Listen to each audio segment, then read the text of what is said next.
پیلی بھی شریف بولو تو بیدات ہے، کالپی شریف بولو تو بیدات ہے، کلیر شریف بولو تو بیدات ہے، اجمیر شریف بولو تو بیدات ہے، بغداد شریف بولو تو بیدات ہے، سب بیدات ہے، مگر گنگوئی صاحب کی رائے شریف ہے۔ یہ بالکل ایسا ہے کسی بدماش کو شریف کی رائے کو شریف کہنا جیسے کسی بیل سے دودھ نکالنے کی عقل، نرالی ہے وہ عقل۔ آپ کی رائے شریف میں یزید کافر ہے یا فاسق؟ جواب، کسی مسلمان کو کافر کہنا مناسب نہیں۔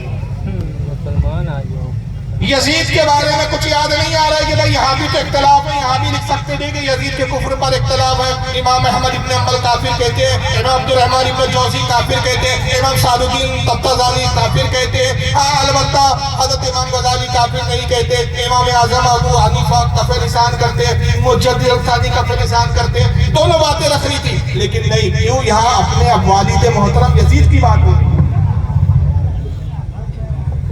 تو یہاں اختلاف کا ذکر نہیں ہو رہا، یہاں بالکل واضح طور پر لکھا جا رہا ہے کہ کسی مسلمان کو کافر کہنا مناسب نہیں۔ یزید مومن تھا، حالانکہ کافر کہنے والے بڑے بڑے علماء کی ایک فہرست موجود ہے، مگر وہاں ان کو گنجائش نظر نہیں آ رہی ہے، وہاں کافر کہنے میں قلم ہی ان کا ہچکچا رہا ہے۔ کہتے با سبب قتل کے فاسق ہوا، کتنا جرم ہے اس کا؟ امام حسین کو قتل کیا، اس بنیاد پر فاسق ہوا۔ فاسق یعنی گناہگار، ہے تو مومن، ہے تو مسلمان، صرف گناہگار ہے، کفر کا حال دریافت نہیں۔ یزید کے کفر کے بارے میں ہمیں کچھ پتہ نہیں۔ ارے آپ کو پتہ کیا ہوگا؟ آپ کے علم کا حال یہ ہے کہ جب ہندوستان میں نوٹ چلے، پہلی مرتبہ نوٹ آیا ملکہ وکٹوریہ کی تصویر، اور اتفاق کی بات کہ اعلیٰ حضرت فاضل بریلوی گئے ہوئے ہیں مکہ میں حج کے لیے۔ مسلمان پریشان بھائی اس نوٹ کا استعمال کرنا جائز ہے یعنی اس سے زکوٰۃ دینا جائز ہے؟ اس لیے کہ زکوٰۃ کا قاعدہ اصول یہ ہے کہ وہ مال پر ہوتا ہے، اور مال اور ملکیت جو ہے وہ دھات ہے، چاہے سونا ہو چاندی ہو۔ اب یہ دھات نہیں ہے، سکے دھات کے چلتے تھے، سونے چاندی پیتل کے چلتے تھے، بھائی یہ سکوں کو ہٹا کے اب یہ نوٹ لایا ملکہ وکٹوریہ نے، انگریزوں کا دور ہے، تو اب اس پہ زکوٰۃ دیا تو جائز ہے یا نہیں؟ یہ نوٹ پر تصویر ہے ملکہ وکٹوریہ کی، تصویر رکھنا حرام، گھر میں اس نوٹوں کا رکھنا کیا جیب میں رکھا تو نماز ہوگی کہ نہیں ہے؟ کئی سوال تھے ایسے، 17 20 25 سوال کیے لوگوں نے۔ اب کہا کہ بھئی اعلیٰ حضرت تو عرب گئے ہوئے، چلو ان گنگوئی صاحب سے پوچھ لو۔ 2 صفحے کا سوال ہوتا ہے، سوال کتنے صفحے کا ہے؟ 2 صفحے کا۔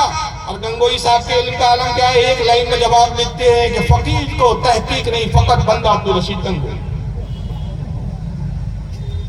سوال کرنے والا 2 صفحے لکھ رہا ہے، جواب دینے والا کتنی لائن لکھ رہا ہے؟ ایک لائن بھی پوری نہیں ہے۔ فقیر کو تحقیق، تو جناب آپ کو تحقیق ہوتی ہے بات؟ آپ تو بنا تحقیق کے ان کی جماعت میں کوئی حکیم الامت بن جاتا ہے، کوئی بنا تحقیق کے غوث عالم بن جاتا ہے، کوئی بنا تحقیق کے حجت الاسلام بن جاتا ہے۔ کہتے ہیں کفر کا حال دریافت نہیں، کافر کہنا جائز نہیں، یزید کو کافر کہنا جائز نہیں، مگر نبی کے ماں باپ کو کافر کہنا جائز۔ دھلے سے کہہ دیا کفر پر مرے، یا تو کہنا جائز نہیں، یزید کو گناہ ہو جائے گا بھائی، یزید کو کافر کہہ دیا تو عذاب میں مبتلا ہو جائیں گے۔ اور کیوں کہنا جائز نہیں؟ اپنی کے دور کی کوڑی لائن مولوی صاحب نے کہ وہ عقیدہ قلب پر موقوف ہے۔ اب وہ تو عقیدہ قلب میں دل میں رہتا ہے، وہ تو یزید کے دل میں تھا کہ وہ کفر کرتا تھا نہیں کرتا تھا، کن چیزوں کو اسلام کے مانتا تھا نہیں مانتا تھا، ہم نے دل پھاڑ کے تو دیکھا نہیں، تو صاحب اس کو کافر کیسے کہہ دیں؟ یعنی یزید کے لیے دل نظر آ رہا ہے، لیکن رسول کے والدین کے لیے، حضرت آمنہ کے لیے، حضرت عبداللہ کے لیے یہ عقیدہ قلب پہ موقوف نظر نہیں آ رہا۔ سبحان اللہ۔ جبکہ نام ہی عبداللہ بتا رہا ہے کہ عبداللہ اللہ کا بندہ، آمنہ امانت والی، امن والی، جس کو اللہ نے امن دے دیا ہو وہ کافرہ کیسے ہو سکتی ہے؟ بے شک۔ تو یہ تعصب ہے ان کا۔ اب اس جماعت میں ایک حمام میں سبھی ننگے ہیں، یہ تو دیوبندی حضرات تھے، اہل حدیث بھی ان سے پیچھے نہیں ہے، کمپٹیشن چلتا ہے ان میں کہ تم کتنے بڑے گستاخ ہو، تم اتنے ہو، ہم تم سے 2 قدم آگے۔ اب ایک صاحب ہے ایڈوکیٹ فیض ہے، پیشے سے ایڈوکیٹ ہے یہ بھی، حالانکہ میں نے بھی LLB کیا، میں پریکٹس نہیں کرتا کیونکہ جائز ہی نہیں ہوگی۔ اب یہ ہے تو ہماری ہی فیلڈ کہ بھائی آپ نے بھی LLB کیا، ہم نے بھی LLB کیا، چلو آپ اور ہم ایک دونوں ایک مقدمہ ہو ہی جائے.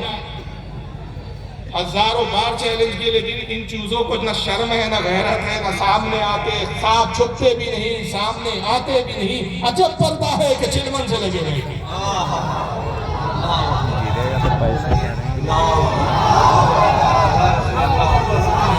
یا رسول اللہ زندہ باد زندہ باد. اب آئیے ایڈوکیٹ فیض صاحب نے اسی بات کو کس طرح سے گھما کے کہا ذرا سنیے. آڈیو چالو کیجیے بھائی اس کا لیپ ٹاپ کو آڈیو ساؤنڈ والے کی طرح. ہاں چالو فرماتے ہیں مجھے اس کی اجازت نہیں. ہاں سنیے. نبی اکرم صلی اللہ علیہ وسلم نے ایک دعا کی اور دعا کی اللہ میں اپنے والدین کی قبر کی زیارت کروں. آپ صلی اللہ علیہ وسلم فرماتے ہیں مجھے اس کی اجازت نہیں ملی.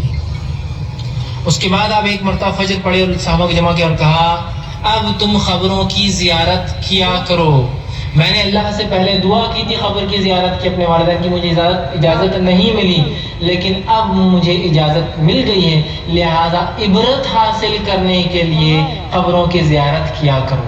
اس حدیث سے کئی باتیں پتہ چلتی. پہلی بات، مسلم اور غیر مسلم دونوں کی قبروں کی زیارت ہو سکتی ہے. روک رہا ہوں میں، یہ اتنا بڑا چاہیے زمانہ ہے. کیسے کیسے پیدا ہو گئے مجھے اللہ جانے. حیرانی ہوتی ہے. پیدا ہوا وہاں بھی تو ابلیس نے کہا تو آج ہم بھی صاحب اولاد ہو گئے. دعوے حدیث دادی کے حدیثوں کو تو ایسا مموڑتے خدا کی قسم. شرم نبی خوف خدا یہ بھی نہیں وہ بھی نہیں. کہتے ہیں اللہ کے رسول صلی اللہ علیہ وسلم حدیث سنا رہے کہ حضور صلی اللہ علیہ وسلم نے اللہ سے اپنے والدین کی قبر کی زیارت کی اجازت مانگی. اللہ نے پہلے اجازت نہیں دی، بعد میں پھر اجازت دی. نہ یہ شرح دیکھیں گے حدیث کی کہ پہلے اجازت کیوں نہیں ملی، پھر نہ یہ شرح دیکھیں گے کہ بعد میں اجازت کیوں ملی. کہتے پھر حضور نے کہا کہ مجھے جب اجازت ملی تو میں اپنے والدین کی قبر پر گیا. اس سے دو چیزیں ثابت ہوئی. تو پہلی چیز کیا ثابت کرتے ہیں مولوی صاحب، نیم مولوی صاحب؟ کہتے اس سے پتہ چلا کہ عبرت کے لیے قبر کی زیارت کی جاتی ہے. اللہ کائے کے لیے قبر کی زیارت کرنا چاہیے؟ عبرت حاصل کرنے کے لیے. جناب عالی کہ تمہارا باطل عقیدہ ہوگا کہ تم بزرگان دین کی بھی زیارت کرتے ہو تو قبر کی زیارت کرتے ہیں. کبھی کبھار اگر چلے بھی جاتے ہوں گے تو یہ کس نظریے سے جاتے ہوں گے؟ معاذ اللہ عبرت کے لیے. ہمارے اہل سنت کا عقیدہ یہ ہے کہ عام مسلمان کی قبر بھلا عبرت کے لیے آپ زیارت کر سکتے ہیں، لیکن انبیاء اور اولیاء کی قبر کی زیارت عبرت کے لیے نہیں بلکہ برکت کے لیے کی جاتی ہے. سبحان اللہ زندہ باد زندہ باد. اور دلیل سن لیجئے، صحیح مسلم کی حدیث ہے، آقا کہتے ہیں میں معراج پر نکلا، جبریل نے روک دیا کہ محمد رکیے. محمد صلی اللہ علیہ وسلم اے جبریل کیوں رکو آ رہے ہو؟ مجھے تو معراج پر جانا ہے، دیدار خدا کرنا ہے. عرض کرتی ہے رسول اللہ دیکھ نہیں رہے موسیٰ کی قبر ہے، موسیٰ کی قبر کی زیارت کیجئے. سبحان اللہ زندہ باد. اب آقا کی حدیث کے الفاظ ہے، صحیح مسلم کی حدیث ہے یہ. آقا فرماتے ہیں مررت علی قبر موسیٰ وہو قائم یصلی. میں موسیٰ کی قبر پر آیا، دیکھا موسیٰ اپنی قبر میں کھڑے ہیں اور نماز پڑھ رہے ہیں. سبحان اللہ بتائیے جو قبر میں زندہ ہو نماز پڑھ رہے اس سے عبرت حاصل کی جائے گی کہ اس سے برکت حاصل کی جائے گی. لیکن بھی آئے کہ اعتراض کریں گے کیا رسول اللہ کو برکت کی ضرورت تھی؟ نہیں، رسول کو برکت کی ضرورت نہیں تھی. رسول ہمارے لیے سنت بنا رہے تھے. جبریل رکوا کے زیارت کروانا سنت بنا رہے تھے. جبریل نے روکا رسول کو، نبی قبر پر رکے تاکہ عقیدہ سنیوں کو مل جائے کہ بزرگان دین کی قبر کی زیارت کروانا جبریل کی سنت ہے اور بزرگوں کی قبر کی زیارت کرنا مصطفیٰ کی سنت ہے. سبحان اللہ زندہ باد زندہ باد. تو عبرت کے لیے نہیں ہوتی. یہ کیا کہہ رہے ہیں معاذ اللہ؟ رسول اللہ کے والدین کی قبر کی زیارت کس لیے کرنے گئے رسول اللہ؟ عبرت کے لیے. اب دوسری چیز کیا ثابت ہوتی ہے؟ ان کی زبانیں سنیے. میں نے اپنے والدین کی، اس لیے کہ آپ نے کیا کہا؟ میں نے اپنے والدین کی قبر کی. اب اس معاملے میں لوگوں کو بڑا وہ ہوتا ہے کہ کیا آپ صلی اللہ علیہ وسلم والدین بھی غیر مسلم تھے؟ یاد رکھیے یہ بات بڑی سخت ہے لیکن ہاں اس کی حقیقت یہی ہے. ابو داؤد کی روایت ہے، آپ صلی اللہ علیہ وسلم کا ایک صحابی اور اللہ کے رسول میرے والدین کہاں ہیں؟ تو کہا جہنم. وہ زاروں خطار رونے لگے کہ میرے والدین جہنم. دیکھا نبی اکرم صلی اللہ علیہ وسلم بھی رو رہے. کہا اللہ کے رسول آپ کیوں رو رہے ہیں؟ تو کہا میرے بھی وہی ہیں. صحیح روایت ہے اور کوئی تعجب کی بات نہیں ہے کہ نبی کے خاندان والے یا اس کے والدین جہنم میں ہیں. اس لیے کہ ابراہیم علیہ السلام کے والد کہاں ہوں؟ حضور صلی اللہ علیہ وسلم ایک مرتبہ حضور کے پاس ایک شخص آئے، سنن ابو داؤد کی حدیث ہے، صحیح روایت ہے، یہ جناب فیض صاحب کہہ رہے ہیں۔ حضور کے بعد ایک شخص آئے، کہا یا رسول اللہ میرے والدین کہاں ہیں؟ حضور نے کہا جہنم میں۔ وہ زارہ قطار رونے لگا وہ شخص، پھر حضور نے بلایا، کہا روتے کیوں؟ بھی حضور بھی رونے لگے، کہا میرے بھی ماں باپ جہنم میں۔ مولوی صاحب نے صرف حدیث پڑھ لی، حدیث کی نہ شرح دیکھی نہ محدثین کے اقوال دیکھی، کیونکہ جماعت کا شیوا یہ ہے کہ بس ایک بات لے کے اڑ پڑو، کوا کان لے گا کان مت دیکھو، کوا کے پیچھے دوڑ پڑو۔ شور ہوا بھائی کوا کان ہی لے گیا، کان نہیں دیکھ رہے کہ کان تو نہیں ہے، کوے کے پیچھے دوڑے جا رہے بھائی کان کو ٹھیک تو کر پہلے۔ یہ وہ جماعت ہے۔ ابو داؤد کی حدیث تو بے شک صحیح ہے، لیکن شارحین حدیث کیا فرماتے ہیں کہ یا رسول اللہ نے جو کہا کہ میرے والدین میرے ماں باپ نے فرمایا صرف ابا کا، اس سے واحد تحریف کی کہ ماں باپ لفظ استعمال کیا۔ اس حدیث میں صرف باپ کا ذکر ہے، میرا باپ بھی جہنم میں ہے۔ شارحین کہتے ہیں اس سے مراد ابو طالب ہے، عبداللہ نہیں۔ سبحان اللہ۔ وجہ یہ کہ عرب میں چچا کو بھی باپ کہنے کا رواج تھا۔ پھر حضور کی دوسری خود حدیث ہے، حضور فرماتے چچا باپ کے مثل ہوتا ہے۔ واہ واہ۔ تو یہاں مراد ابو طالب ہے، حضور صلی اللہ علیہ وسلم کے والد حضرت عبداللہ نہیں۔ وجہ تو یہ ہے، محدثین کہتے ہیں کہ جس وقت حضور پیدا بھی نہیں ہوئے اس سے پہلے ہی ان کا انتقال ہو گیا، تو جب حضور کو پایا ہی نہیں تو ایمان لانے کی نوبت ہی نہیں آئی۔ جب ایمان لانے کی نوبت نہیں آئی تو پھر کافر کیسے؟ واہ زندہ باد۔ تو انتقال کس چیز پر ہوا؟ دین فطرت پر۔ اور دین فطرت اسے کہتے کہ خدا کو ایک جان لیا وہ جنتی اور مومن ہو گئے۔ سبحان اللہ سبحان اللہ۔ اب وہاں کہتے تعجب مت کیجیے، ایسا ہوتا ہے، نبی کے والدین بھی کافر ہیں، تعجب کی بات نہیں، ایسا ہوتا ہے۔ حضور حضرت ابراہیم کے ابا بھی جہنم میں تھے، وہاں بھی پھر خیالات کہ حضرت ابراہیم کے ابا کا جو ذکر آیا قرآن میں، ابا لفظ استعمال کیا قرآن میں، آزار جو اس کا نام ہے، مفسرین کا جمہور مفسرین کا اس پہ اتفاق ہے کہ آزار بھی حضرت ابراہیم کا چچا تھا، باپ نہیں تھا۔ حضرت ابراہیم کے علیہ السلام کے والد بھی جنتی ہے، وہ بھی دین فطرت پہ تھے، اور ان کا نام ہے تارق۔ سبحان اللہ۔ اتنا مفسر کی تفسیر دیکھتا ہے یہ فرقہ، نہ محدثین کی شرح دیکھتا ہے، خود ہی اپنے آپ میں بڑے محدث بنے ہوئے۔ اور رہا، آئیے اب اس کا جواب سن لیجئے۔ فتاوی رشیدیہ والے صاحب نے کہا امام اعظم کا جو ہے مذہب یہ، امام صاحب کا مذہب یہ ہے کہ رسول کے والدین کفر میں مرے۔ انہوں نے تحقیق کرنا گوارا ہی نہیں کیا کہ وہ کس کتاب میں لکھا۔ اول تو جس کتاب میں یہ لکھا ہے وہ امام اعظم کی اصلی کتاب نہیں ہے، بلکہ امام اعظم کی طرف منسوب ہے۔ اس کتاب کا نام ہے الفقہ الاکبر۔ امام اعظم کی کتاب منسوب ہے۔ دوسری چیز، چلو منسوب بھی نہیں، ہم کہتے انہی کی کتاب بھی مان لو، تو اس میں بھی تم نے خیانت کی۔ تحقیق کے بعد ثابت ہوا، ملا علی قاری نے اس کو واضح کیا شرح شفا کے اندر، بعد کے اماموں نے واضح کیا کہ امام اعظم نے لکھا عبارت کچھ تھا، ان بدعقیدہ وہابیوں نے، اس زمانے کے منافقین نے، اس زمانے کے خارجیوں نے ایک لفظ بڑھا کر عبارت بدل دی۔ اللہ۔ یہ شروع کے زمانے سے چلا آ رہا ہے کتابوں میں تحریف کرنا، اور یہ ایسی جماعت کے لوگ کرتے ہیں۔ امام اعظم کی کتاب کی عبارت کیا تھی؟ حضرت امام اعظم الفقہ الاکبر میں لکھتے ہیں کہ وَوَلَدَ رسول اللہ صلی اللہ علیہ وسلم مَا مَاتَ عَلَى الْكُفْرِ۔ اب یہاں ایک ہی لفظ ہے مَا مَاتَ عَلَى الْكُفْرِ، ماں نفی کے لیے آتا ہے۔ ترجمہ یہ ہوا کہ رسول اللہ کے ماں اور باپ ہرگز کفر پر نہیں مرے۔ واہ سبحان اللہ۔ تو ماں کو اڑا دیا اور کہہ دیا ماتا کفر، تو ترجمہ بن گیا کفر پر مرے۔ ایک لفظ کے اڑانے سے پورا مسئلہ بدل گیا۔ بالکل یہ ایسے ہوا، میری ایک کتاب ہے قرین زندگی، بعض اوقات کاتب گڑبڑ کر دیتے، بعض اوقات بدماش لوگ گڑبڑ کر دیتے۔ قرین زندگی میں ایک ازواجی زندگی پر ایک کتاب ہے، بڑی مشہور کتاب ہے، اور ہزاروں لاکھوں کی تعداد میں اب تک چھپ چکی ہے، لوگ پڑھ چکے ہیں، اب آج بھی چھپتی ہے، 3-4 زبانوں میں ترجمہ ہو چکا ہے، حتیٰ کہ ہمارے پڑوسی ملکوں میں بھی وہ کتاب چھپتی ہے۔ اس میں ایک مسئلہ لکھا ہے میں نے فتاوی رضویہ کے حوالے سے کہ جانور کے ساتھ اگر کسی نے بدکاری کی تو اس کا گوشت کھانا ناجائز ہے۔ کیا ہے؟ ایک ایڈیشن ایک کتب خانے والوں نے چھاپا، نہ غائب کر دیا صاحب، نہ غائب ہو گیا۔ ترجمہ کیا ہو گیا؟ وہ ترجمہ نہیں، مطلب اس کا عبارت کیا بن گئی؟ جو جانور کے ساتھ بدکاری کی جائے اس جانور کا گوشت کھانا۔ مجھے کئی علماء کرام کے مفتیان کرام کے فون آنے لگے، بھائی کیا لکھ دیا؟ میں نے دیکھا بھائی سارے ایڈیشن میں تو نہ لکھا ہے، اور پتہ چلا ایک ہی صاحب نے کارستانی کی تھی۔ پھر بولا گیا بھائی انہوں نے نہ یا تو بدماشی سے ہٹایا ہے اللہ جانے، یا کاتب سے غلطی ہوئی ہے۔ تو اسی طرح امام اعظم کی عبارت کیا تھی؟ وَوَلَدَ رسول اللہ صلی اللہ علیہ وسلم، رسول اللہ کے والدین ماتا علی الکفر، کفر پر ہرگز نہیں مرے۔ بدماشوں نے ماں اڑا دیا۔ اور یہ نہ دیکھا کہ کتنے محدثین ہیں جنہوں نے امام اعظم کی اس عبارت پر بھی ذکر کیا، امام اعظم کے صحیح موقف کو بھی ظاہر کیا کہ وہ رسول اللہ کے والدین کے ایمانی کے قائل ہے، جیسا کہ میں نے ملا علی قاری کا حوالہ دیا۔ امام جلال الدین سیوطی نے 6 رسالے لکھے کہ رسول اللہ کے والدین مومن تھے۔ اعلیٰ حضرت نے خود 2 یا 3 کتابیں لکھی۔ میں صرف 2 روایتیں آپ کو سنا رہا ہوں اور بات آگے بڑھا دوں گا کہ رسول اللہ کے والدین 2 بھی نہیں، ایک ہی سنا رہا ہوں، وقت بچانا ہے کیونکہ آگے بہت لمبی منزل ہے میری۔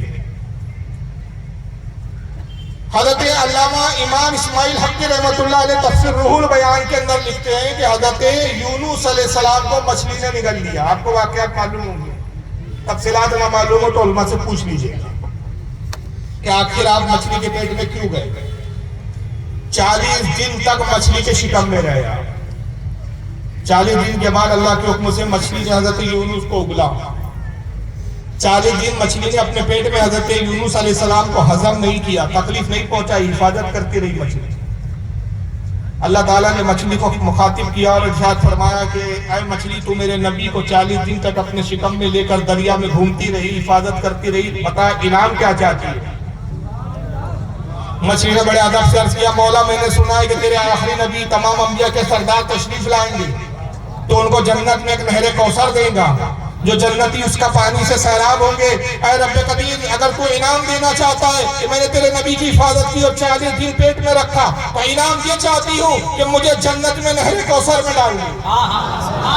امام اسماعیل حقی کہتے ہیں اس مچھلی کو نہر کوثر میں ڈال دیا۔ اے عزیز غور کر، جس مچھلی کے پیٹ میں حضرت یونس 40 دن رہے، وہ مچھلی جنت میں جاتی ہے۔ جس شکم میں یونس کے بھی آقا 9 ماہ رہے، وہ کافروں کے جہنم میں کیسے جا سکتے؟ نعرہ تکبیر، نعرہ رسالت،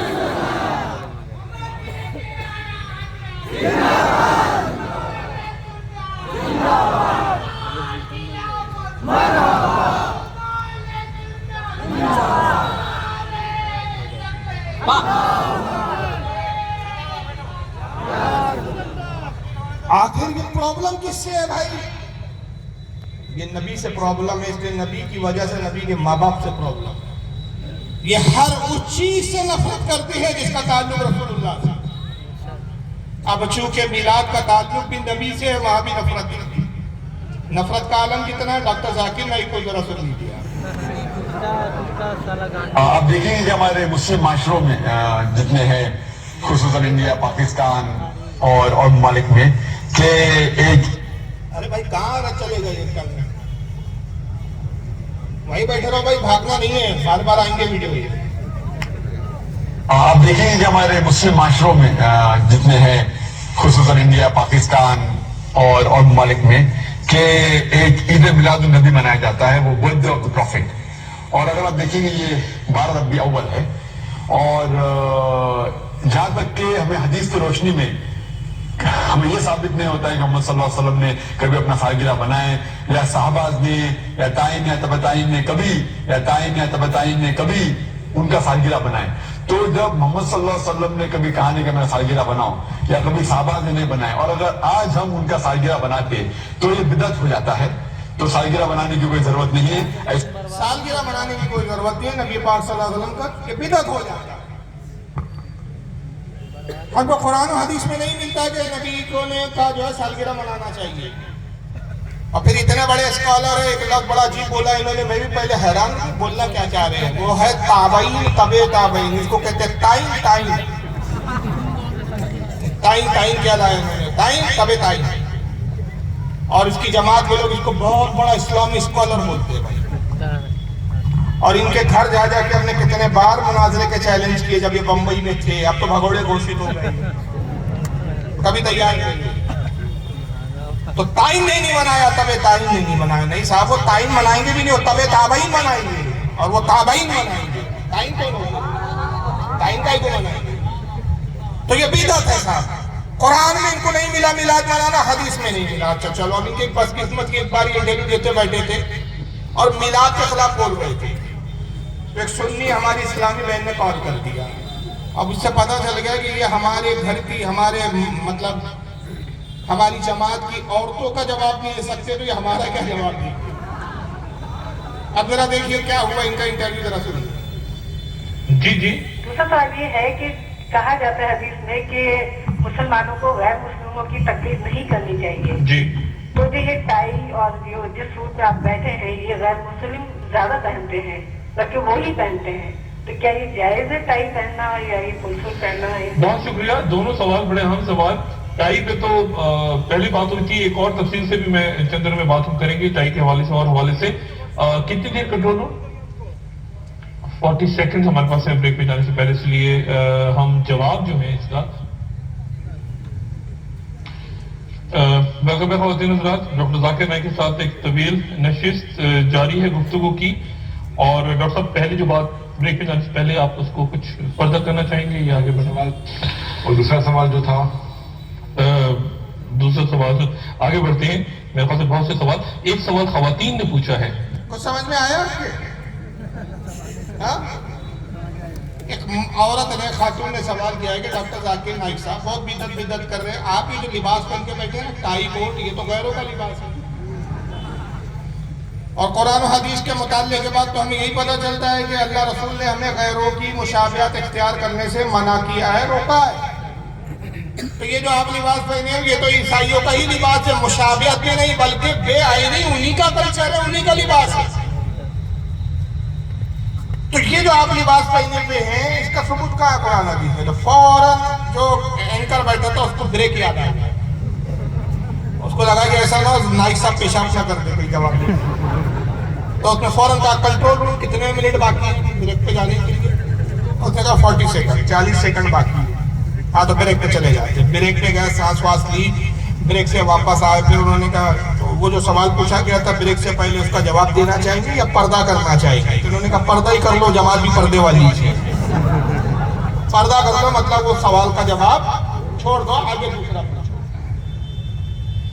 وجہ کیا کہ ڈاکٹر ذاکر نائک صاحب کا اور اس جماعت کا ایک شیوا ہے کہ اپنے لیے تو ساری بدعتیں گوارا ہے, مگر سنیوں کے ہر کام پہ بدعت کے فتوے. میں برسوں سے چیلنج کر رہا ہوں, چھٹ پئیے چوزے ان کے آتے, کوئی ذمہ دار عالم آج تک نہیں آیا. اور میں کسی چھٹ پئیے مولوی اور چھٹ پئیے لوگوں کا جواب دینے کا جو ہے وہ ذمہ دار نہیں ہوں. ان کا کوئی ذمہ دار مولوی آئے, میں اس کو مناظرے کا چیلنج کرتا ہوں. تمہاری یہ بدعتوں کی ایک فہرست ہے جو تم کرتے ہو, تمہاری فہرست چھوڑو. مجھے صرف یہ بتا دو کہ تم سعودیہ میں تہجد کی اذان دیتے ہو, تہجد کی اذان رسول کے زمانے میں ہوتی تھی کیا؟ صحابہ کے زمانے میں ہوتی تھی کیا؟ تابعین کے زمانے میں, تبع تابعین کے زمانے میں, ائمہ مجتہدین کے زمانے میں, کس زمانے میں ہوتی تھی؟ یہ تمہاری سب سے بڑی بدعت ہے جو تم نے رائج کی. تہجد کی اذان کا ثبوت دو. جس دن تم تہجد کی اذان دیں گے ان کا ثبوت دے دوں گے, ہم بھی بتا دیں گے میلاد کا ثبوت کہاں کا ہے. ایسی بے شمار ان کی بدعتیں, غلاف کعبہ میں بادشاہ کا نام لکھنا ان کی بدعت ہے. مسجدوں کے مینارے بنانا, مسجدوں کو خوبصورت بنانا, جبکہ سنن ابو داؤد کی حدیث ہے آقا نے کہا کہ تم ضرور عیسائی اور یہودیوں کے نقش قدم پر چلوں گے کہ اپنی عبادت خانوں کو خوبصورت بناؤ. ممانعت ہے لیکن یہ کر رہے ہیں. ایسی بے شمار بدعت ہے لیکن اپنی بدعت نظر نہیں آتی. وہی ذاکر نائک کا حال تھا کہ میلاد کو بڑے دھڑلے سے انہوں نے بدعت کہہ دیا, لیکن جیسی آیا کہ بھائی صاحب آپ اسلام کی بات کرتے ہو, لباس عیسائیوں کا پہنتے تو اس کا ثبوت تو دے دو, تو انہوں نے جواب ہی نہیں دیا کیونکہ زائد کے بعد جواب نہیں تھا. وجہ یہ ہے, آپ کو میں بتا دوں کہ کوٹ اور ٹائی ایک لباس نہیں ہے, پہلے یہ سمجھ لیجیے. جہاں تک کوٹ کا معاملہ اس میں گنجائش ہے, لیکن جہاں تک ٹائی کی بات ہے, ٹائی جو ہے یہ لباس نہیں ہے بلکہ عیسائیوں کا مذہبی شعار ہے. ان کی مذہب کی پہچان ہے, ان کی آئیڈینٹی ہے. اور وہ کیوں؟ ان کا عقیدہ یہ ہے معاذ اللہ جو کفری عقیدہ ہے ہمارے اسلام کے مطابق کہ عیسیٰ علیہ السلام کو صلیب پر چڑھا دیا گیا. اور ہمارا عقیدہ کیا ہے کہ حضرت عیسیٰ علیہ السلام آسمانوں میں اٹھا لیے گئے. تو سلیب کی بطور نشانی انہوں نے ٹائی کی ایجاد کی اور اس کو بطور سلیب مقدس جان کے ٹائی گلے میں لٹکاتی ہے. یہ مذہبی شعار ہے, اور مذہبی کسی کا شعار جو کافروں کا اس کو اختیار کرنے کے بارے میں اللہ کے رسول کی حدیث کیا ہے جو نائک کو نظر نہیں آئی. آقا کہتے ہیں من تشبہ بقوم فہو منہم, جو جس قوم کی مشابہت کرے وہ انہی میں سے ہے. اچھا, وہ جو ایک آئیڈیا پہلے شروع میں چلا تھا وہ بھی ذرا دیکھ لیجئے, وہ ادھورا میں نے تھوڑا سا روک لیا تھا کیونکہ بیچ میں بدعت کی بات آ گئی تھی, انہی کی زبان ان کا جواب. لیکن آگے ویڈیو بڑھتا ہے, یہ بھی ذرا سن لیجیے. کبھی یا تائین یا تبتائین نے کبھی ان کا سالگرہ بنائے, تو جب محمد صلی اللہ علیہ وسلم نے کبھی کہا نہیں کہ میں سالگرہ بناؤں, یا کبھی صحابہ نے بنائے, اور اگر آج ہم ان کا سالگرہ بناتے تو یہ بدعت ہو جاتا ہے. تو سالگرہ بنانے کی کوئی ضرورت نہیں ہے, ایسا کوئی اسلام ایک مذہب کے اندر نہیں ہے, قرآن میں بھی نہیں, شریعہ میں نہیں. یہ ایک ویسٹرن کلچر ہے, یہ ایک ویسٹرن کلچر ہے کہ ہمیں سالگرہ بنانا چاہیے. یہ ویسٹرن کلچر ہے, یہ انگریزوں کی تہذیب ہے, یہ غیروں کی تہذیب ہے, غیروں کا طریقہ سالگرہ منانا چاہیے. میلاد النبی منانا یہ غیروں کی تہذیب ہے. عجیب بات ہے بھائی, ہم اپنے نبی کا میلاد منا رہے, غیروں کی تہذیب کیسی ہو گئی؟ وہ تھوڑی ہمارا نبی کا میلاد منا رہے. اور اگر تم کہو کہ وہ عیسائی جو ہے کرسمس مناتے ہیں, تو ہم کہتے ہیں عیسیٰ مسیح کا اگر وہ کرسمس مناتے ہیں تو عیسیٰ علیہ السلام کو تو نبی ہم بھی مانتے ہیں. تو غیروں کی تہذیب کیسی ہو گئی؟ لیکن چلیے ابھی اس پر گفتگو نہیں کر رہا ہوں, میں ایک ویڈیو آپ کے سامنے دکھا رہا ہوں. ان کے جملے یاد رکھیے. جملے کیا تھے؟ یہ کیا ہے؟ ویسٹرن کلچر ہے. نائک صاحب سے میرا سوال ہے, ان کے ماننے والے, جن کے چاہنے والے ہیں, نائک صاحب کے فینس ہیں بہت بڑے بڑے, ان سے سوال ہے کہ یہ کون سا کلچر ہے, یہ بھی ہمیں بتا دیں. Let's welcome on stage the articulate analyst Dr. Zakir Naik. Doctor Zakir Naik کی انٹری ہوتی ہے اور سب تالیاں پیٹ کے. ابھی علماء آئے, میں آیا, کیا ہوا یہاں پر, آپ نے کیا کیا؟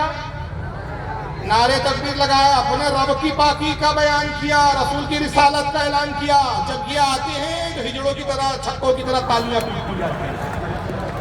یہ کس کا کلچر ہے؟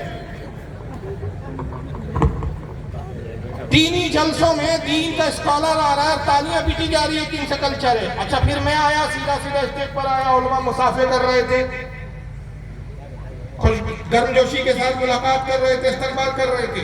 ان کا استقبال اور ان کی گرم جوشی کیسی ہوتی ہے, آئیے ذرا دیکھیے.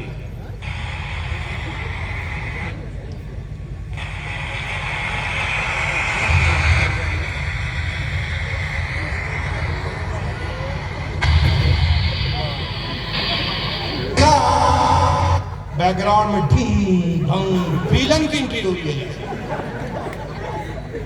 کوئی اسلامی اسکالر نہیں آ رہا ہے, بلکہ کوئی کیا آ رہا ہے, ویلن آ رہا ہے. بالکل اسی انداز میں آتے ہی پوچھیں گا کتنے آدمی بیٹھے. سمجھ گئے ابھی, میں بھی اسی دنیا میں رہتا ہوں. یہ کون سا کلچر ہے؟ اور ابھی کلچر پورا نہیں ہوا, سنیے.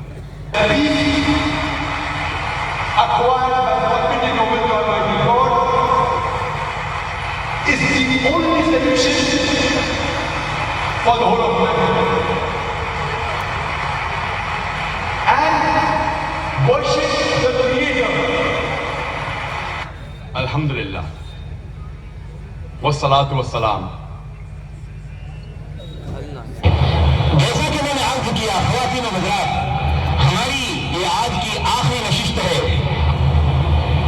آخری نشست نہیں ہے, آخری مہینہ چل رہا ہے, ایک انڈا نازل ہو رہا ہے, اور اس میں سے دیکھیں کہ آپ پیدا ہونے والے ہیں.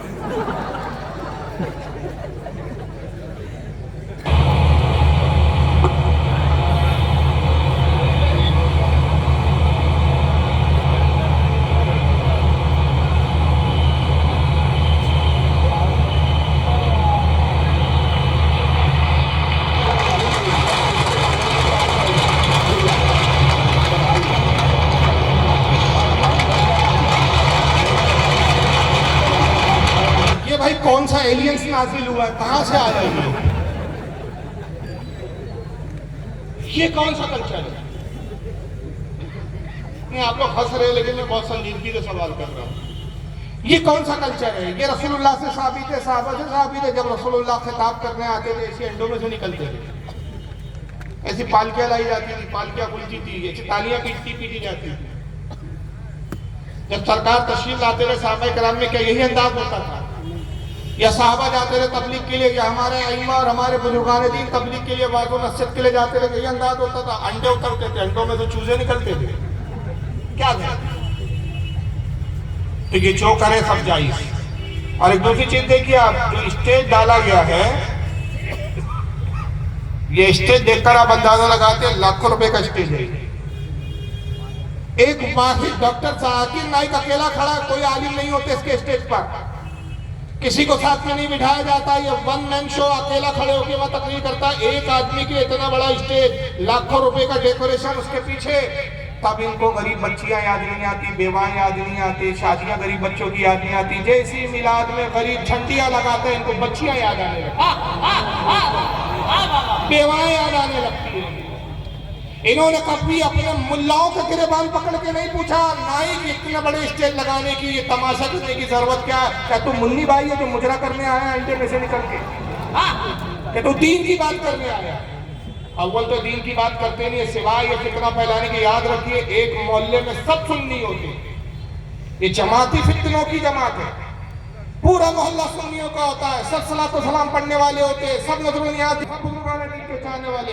ایک بد عقیدہ وہابی آتا ہے، دھیرے دھیرے وہابیت پھیلانا شروع کرتا ہے. اب اسی محلے میں لوگ ہو جاتے ہیں، مسجدیں بڑھ جاتی ہیں، مسجدیں تقسیم ہو گئی، خاندان تقسیم ہو گئے، برادریوں میں بٹوارے ہو جاتے ہیں. اور اگر میری بات بھی یقین نہیں ہے تو میں بہت ذمہ داری سے آپ کو کہتا ہوں، جو اپنے آپ کو اہل حدیث کہتے ہیں یا دیوبندی کہتے ہیں یا غیر مقلد کہتے ہیں، ان کو پکڑیے اور ان سے پوچھئے جناب آج آپ غیر مقلد کی ذرا بتائیے آپ کے ابا جان کی جماعت میں. خدا نخواستہ اگر ابا بھی والا پیلا وہابی تھے، دیوبندی تھے، تو دادا جان کے بارے میں پوچھئے. میں یقین سے کہتا ہوں اور چیلنج کے ساتھ کہتا ہوں، دادا کٹر سنی نکلے گا. تو جتنا پیچھے جائیں گے سب سنی ملیں گے. اب آگے جب نئی نئی جماعتیں آ رہی ہیں تو پتہ چلا کہ نبی کے فرمانے کے مطابق قرب قیامت فرقے پیدا ہوں گے. تو یہ فرقہ ہے، جماعت نہیں ہے. جماعت تو ہم اہل سنت ہے، جو چاہتے وہی ہیں، کل بھی وہی تھے، آج بھی وہی. جو ہٹ رہے ہیں، نکل رہے ہیں، آج وہ نئی جماعتوں میں تبدیل ہو رہے ہیں. تو ابھی آپ نے نائک صاحب کو سنا، کردار اور گفتار میں کتنا تضاد ہے وہ آپ ملاحظہ کر رہے ہیں. کہ گفتار تو بہت بڑے بڑے پارساؤں کی ہے، لیکن کردار کا عالم یہ ہے کہ گفتار سے ٹکراتا ہے. اب یہ ایک صاحب کو سنیں، ان کا یہ مر چکے ہیں جناب، اور یقیناً جہنم میں ہوں گے اس وقت. بھئی عقیدے کی بنیاد پہ جب عقیدہ خراب تھا تو جنت میں جا نہیں سکتے. ان کو کتنا غصہ ہے میلاد منانے والوں کو، ان کا غصہ اور جلال دیکھیے. ان کا نام ہے ڈاکٹر اسرار احمد. عید میلاد النبی ایک نئی عید ہو گئی ہے، کیا اس کا حکم دیا محمد رسول اللہ نے؟ یفعلون ما لا یؤمرون. وہ اپنی ہی ایجاد کردہ روایات ہیں، اپنی ہی ایجاد کردہ بدعات ہیں، اپنی ہی ایجاد کردہ رسومات ہیں، ان پر لگے ہوئے اور دعوے کرتے ہیں اللہ سے محبت، رسول کے عشق کے، جبکہ ان کے عمل میں نہ اللہ کی اطاعت ہے نہ رسول کا اتباع ہے. اب جب ایسی صورت پیدا ہو جائے تو کیا کریں؟ فمن جاہدہم بیدہ فہو مومن. تو جو مسلمان بھی ان کے خلاف جہاد کرے گا اپنے ہاتھ سے، اپنی طاقت سے، وہ مومن ہوگا. ومن جاہدہ بلسانہ فہو مومن. اور جو ان کے خلاف جہاد کرے گا اپنی زبان سے، وہ بھی مومن ہوگا. وہی تین درجے. ومن جاہدہم بقلبہ فہو مومن. دل سے نفرت رکھ کر جو جہاد کرے گا بالقلب، وہ بھی مومن ہوگا. فما وراء ذلک من الایمان حبۃ خردل. اس کے بعد تو ایمان رائی کے دانے کے برابر بھی نہیں ہے. عید میلاد النبی ایک نئی عید ہو گئی ہے. حالانکہ یہ نئی عید نہیں ہے، یہ بہت پرانی ہے. میلاد کے معنی ہوتے ہیں پیدا ہونا. مولود لفظ سے بنا ہے بچے کی پیدائش. میلاد النبی جس کا ترجمہ ہوتا ہے نبی کی پیدائش. اور یہ پرانی ڈیٹ کا سب سے بڑی میں دلیل دے دوں، سنن ترمذی، جامع ترمذی بھی بولتے ہیں، سنن ترمذی بولتے ہیں، اس میں امام ترمذی رحمۃ اللہ علیہ نے، وہ ترمذی جو سیاہ ستہ میں شامل ہے، امام ترمذی نے ایک باب مستقل قائم کیا، اس بابی کا نام رکھا عید میلاد النبی صلی اللہ علیہ وسلم، بابی کا نام ہے میلاد النبی صلی اللہ علیہ وسلم۔ یہ الگ بات ہے کہ آج جلوس وغیرہ جو نکالتے ہیں، یہ مروجہ جو طریقے ہیں، یہ آج کے حالات کے حساب سے کچھ طریقوں میں رد و بدل ہوا ہے، لیکن نفس میلاد، نبی کی پیدائش کا ذکر کرنا، نبی کی پیدائش کو یاد کرنا، یہ خود رسول اللہ سے ثابت ہے، یہ صحابہ سے ثابت ہے، اس میں بے شمار دلیلیں بھی الحمدللہ ہمارے پاس۔ لیکن ان کی نفرت کا آپ اندازہ لگائیں کہ مولوی صاحب کہتے ہیں جو عید میلاد النبی مناتے ہیں وہ اتنے بڑے دشمن ہیں ان کے کہ فمن جاہدہ بیدہ فہو مومن، جو ان سے جہاد کرے وہ مومن ہوگا۔ جہاد کس سے کیا جاتا ہے؟ بتائیے جہاد کس سے ہوتا ہے؟ مسلمان کا مسلمان سے جہاد ہوتا ہے؟ مشرک اور کفار سے ہوتا ہے۔ یعنی آپ میلاد منا کر ان کے نزدیک اتنے بدترین کافر ہیں، اتنے بدترین کافر ہیں کہ ان پر جہاد کرنا واجب ہو چکا ہے۔ اللہ، اور ان کے عقیدے کا دوگلا پن دیکھو، ان کا تضاد دیکھو کہ ایک طرف تو ان کے مولوی میلاد منانے کو اتنا بڑا جرم مان رہے ہیں کہ جہاد کرنے کی بات کر رہے ہیں۔ یہی بات کبھی اسی تیور اور اسی لب و لہجے میں انہوں نے اپنے آقا عیسائیوں کے بارے میں کبھی نہیں کہی، اپنے جدے اور اپنے آبا اور اجداد یہودیوں کے بارے میں اس لب و لہجے میں نہیں کہا۔ وہاں تو تلوے چاٹتے ہیں، ان کی خوشامدیں کرتے ہیں، مگر سنی صحیح عقیدہ مسلمانوں سے اتنی نفرت کہ ایک طرف تو کہہ رہے ہیں ان سے جہاد کرو کہ میلاد مناتے ہیں، دوسری طرف پھر یہی آ کے آپ کو کہتے ہیں محبت کی بات کیجئے، اتحاد کی بات کیجئے، اختلاف کی بات مت کیجئے۔ اصل میں اس میں کی چالاکی ہے، جہاں یہ قلت میں ہوتے ہیں تو وہاں خوب اتحاد کا راگا لاپتے ہیں، جیسی تعداد بڑھ جاتی ہے تو پھر یہ بم رکھنا شروع کر دیتے ہیں۔ اور میں نے بارہا کہا کہ جتنی ٹیررسٹ تنظیمیں، بڑی بڑی ٹیررسٹ تنظیمیں، نام بنام جیش محمد، القاعدہ، داعش، لشکر طیبہ، لشکر قہر، جتنی بھی ٹیررسٹ تنظیمیں سب ان وہابیوں کی تنظیم، ایک بھی سنی کی تنظیم نہیں۔ اس لیے کہ میں جملے میں بات ختم کر رہا ہوں کیونکہ موضوع آتنکواد نہیں ہے، ٹیررزم نہیں ہے، ایک جملے میں بات ختم کر رہا ہوں کہ جو غریب نواز کا خواجہ کا چاہنے والا ہوتا ہے وہ ٹیررسٹ نہیں ہوتا، اور جو ٹیررسٹ ہوتا ہے وہ خواجہ کا ماننے والا نہیں ہوتا۔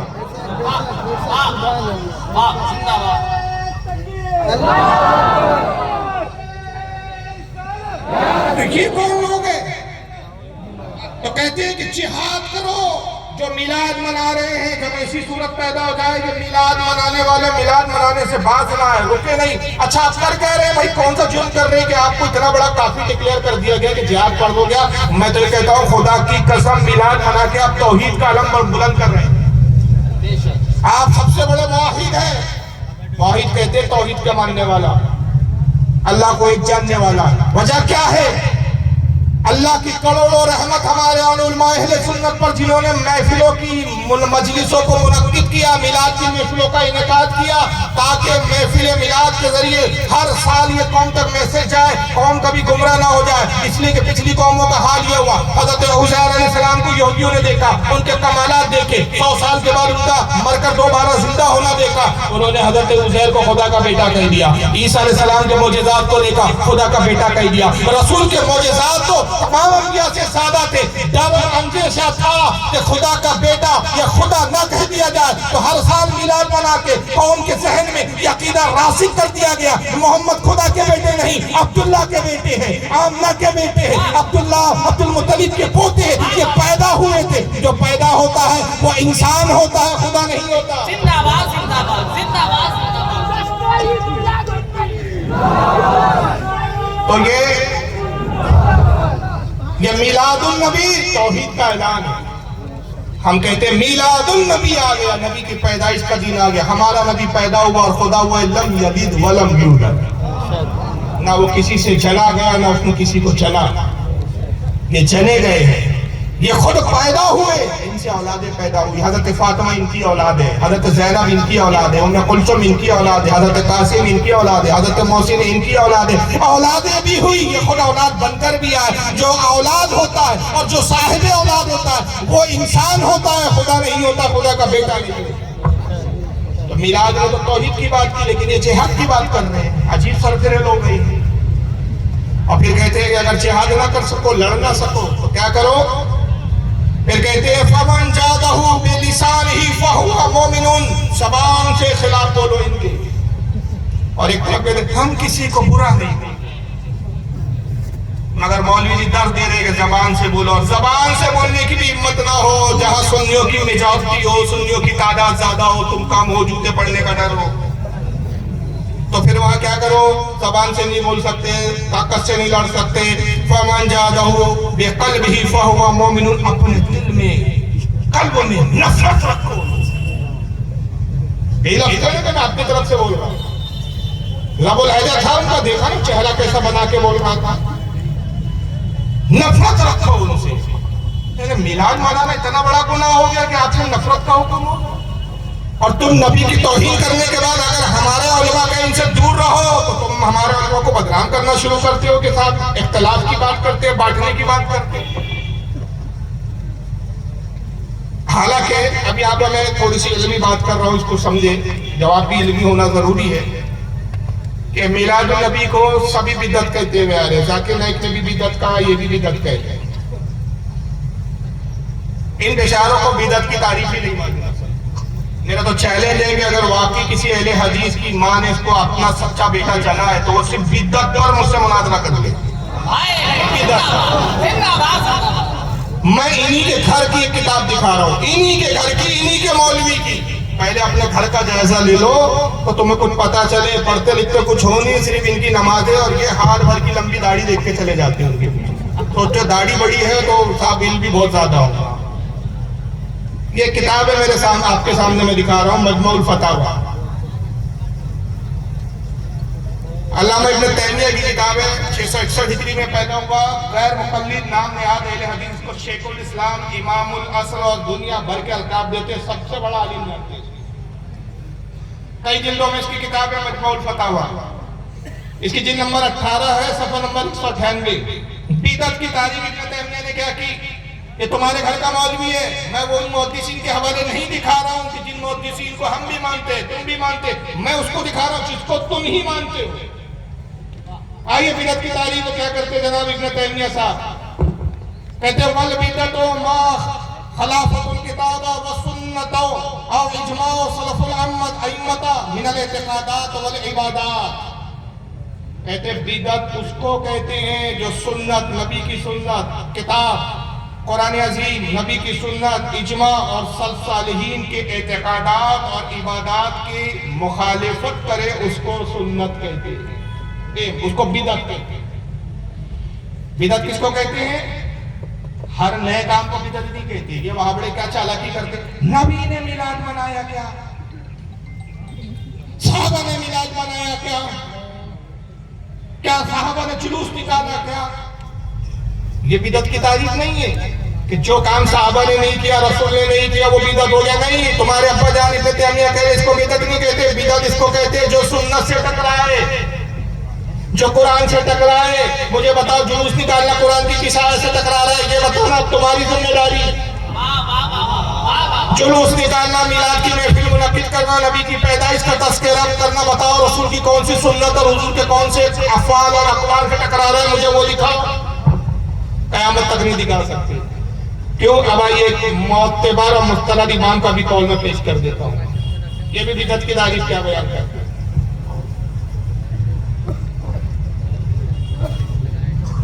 درود شریف پڑھے آپ اللہم صلی علی سیدنا مولانا محمد بعد محمد صلی اللہ علیہ وسلم.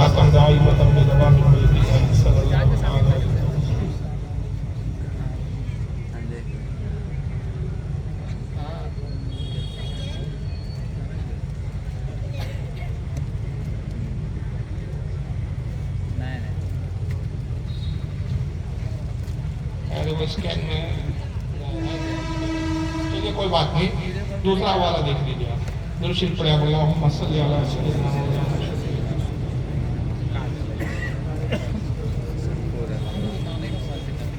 آئیے دیکھیے اب حدیث سے دیکھ لیجیے. چلیے ابن تیمیہ کو چھوڑیے, حالانکہ وہ اسکین نہیں ہے, میں عبارت پڑھ کے سنا دیتا ہوں, یہاں عبارت ہے میرے ساتھ. امام ابن حجر اسقلانی یہ وہ محدث ہے جن کو اہل حدیث بھی مانتے ہیں, ہم اہل سنت بھی مانتے ہیں, دیوبندی بھی مانتے ہیں, سارے مکتب فکر کے لوگ ہیں.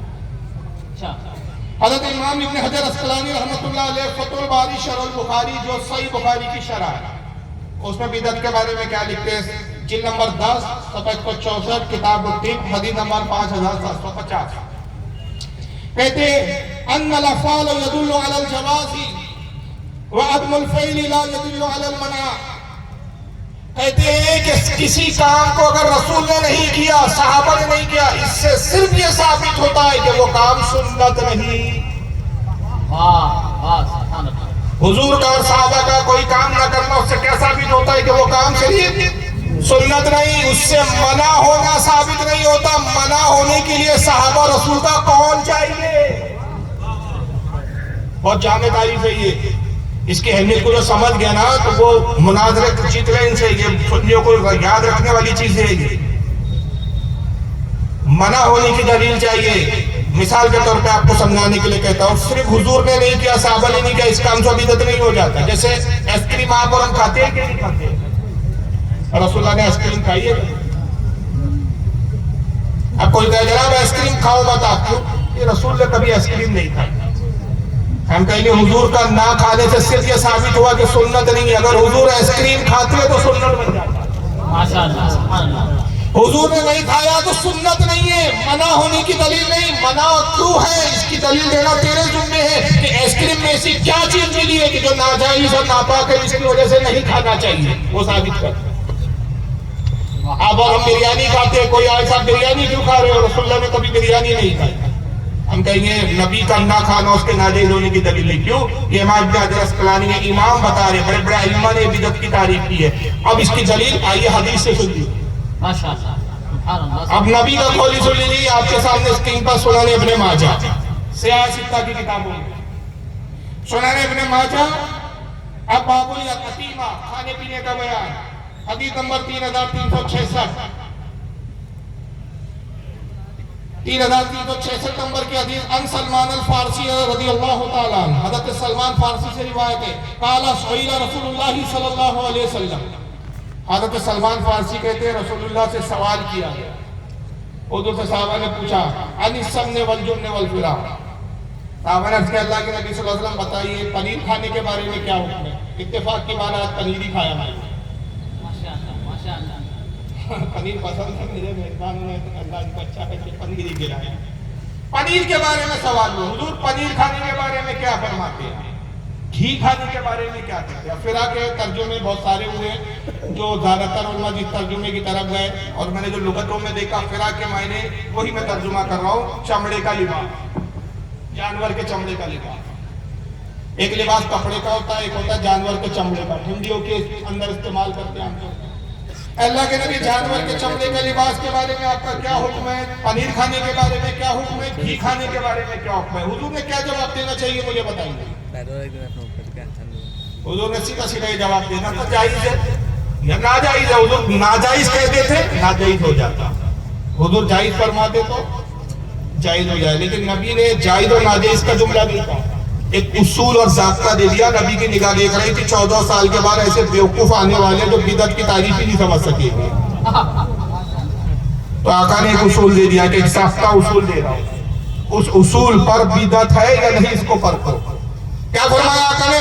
قال الحلال ما احل اللہ فی کتابہ والحرام ما حرم اللہ فی کتابہ وما سقط عنہ فهو مما عفا عنہ. آقا نے کہا جو کچھ حلال کیا اللہ نے اس کو اپنی کتاب قرآن میں بیان کر دیا, جو کچھ حرام کیا اللہ نے اس کو بھی اپنی کتاب قرآن میں بیان کر دیا, اور جس کے بارے میں اللہ رسول خاموش رہے کوئی حکم نہ, وہ تمہارے لیے جائز ہے.